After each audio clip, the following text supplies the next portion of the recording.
ఏం జరిగిందో తెలిస్తే మాలాగే మీరు షాక్ అవుతారు. ఇక్కడి వరకు దేనికి వచ్చారండి? మీ సమస్య ఏంటి? మా పెళ్ళి 9 సంవత్సరాలు అవుతుంది. 9 సంవత్సరాలకు 7 సంవత్సరాలు బాబు ఉన్నాడు. ఆయన చిన్నగా ఇంట్లో గొడవలు పెట్టుకోవడము, ఫోన్లు మాట్లాడడం, అన్నిటికీ చాలా టార్చర్ పెడుతుండు మేడం. ఎందుకు అట్లా 3 సంవత్సరాల మరి మారిపోవడానికి కారణం ఏంటి? మీ ఆయన సీక్రెట్గా బెడ్రూమ్లోకి వెళ్ళి ఫోన్లు మాట్లాడడము, ఏదో వీడియోలు చూడడము, నన్ను పట్టించుకోకపోవడము, బాబుని పట్టించుకోకపోవడము, చాలా ఇబ్బంది పెడుతుండే ఇంట్లో. అంత సడన్ గా మంచాల బిజినెస్ ఎందుకు పెరిగిపోయింది? ఆ ఇంట్లో పోయినాక నుండి మా ఆవిడకి ఏంటంటే వేరే అమ్మాయితో అక్రమైతే చేసుకుంటున్నానని. ఏమో కొత్త ఇల్లు కొనుక్కున్నారా?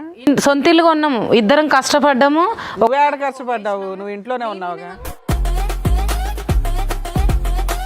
అర్ధరాత్రులు ఫోన్ మాట్లాడతామంటగా మేడం. అర్ధరాత్రి ఫోన్ మాట్లాడదంటే కస్టమర్లు ఫోన్ చేస్తారు మేడం. మంచాల కోసం అర్ధరాత్రులు ఫోన్లు చేస్తారు. అలా చేస్తారు మేడం, కస్టమర్లు అందరూ ఫోన్ చేస్తారు. ఎందుకు? మంచం బాగాలేదనా? ఏ మంచం కోసం అని ఫోన్ చేస్తారండి?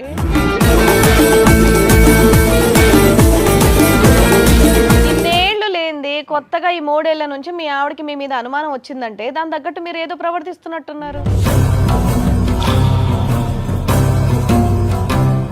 మాట్లాడితే వీడు బట్టలు ఇప్పేసి హీనంగా ఫోన్లో మాట్లాడతారా మేడం? అంత సడన్ గా మంచాల బిజినెస్ ఎందుకు పెరిగిపోయింది? ఎదురుగా ఉన్న వాళ్ళు తెలుసా మీకు? తెలుసు మేడం. ఈవిడ తెలుసా, ఆయన తెలుసా? ఆయన తెలుసు మేడం. ఆయనతో వీడియో కాల్స్ మాట్లాడతారట, నిజమేనా? రోజుకో మంచం పర్చేస్ చేస్తారంట మీరు.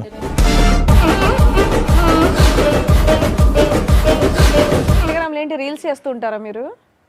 లేదు మేడం, చిన్న మంచాల కోసం అవన్నీ ఉంటాయి కదా, దానిలో యాక్టింగ్ చేస్తు పెడుతుంటాం మేడం. అంతే, కొత్త కస్టమర్ రావాలని దగ్గర తీసుకోవాలని పెడుతుంటాం మేడం. అయితే గుర్తున్నానా అని చెప్పేసి నేను మెసేజ్ పెట్టాను మేడం. న్యూడ్ కాల్ మాట్లాడుతుంటేనే కదా ఇవిడ దొరికారు.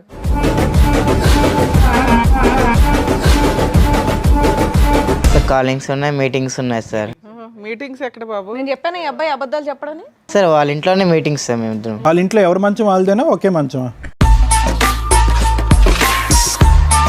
మీ సలహా వరకు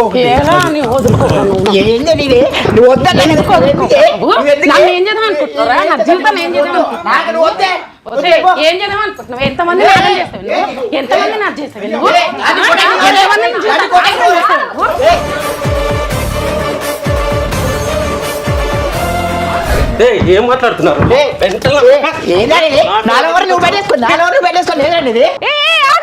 ఆగండి బాబు, ఆగండి.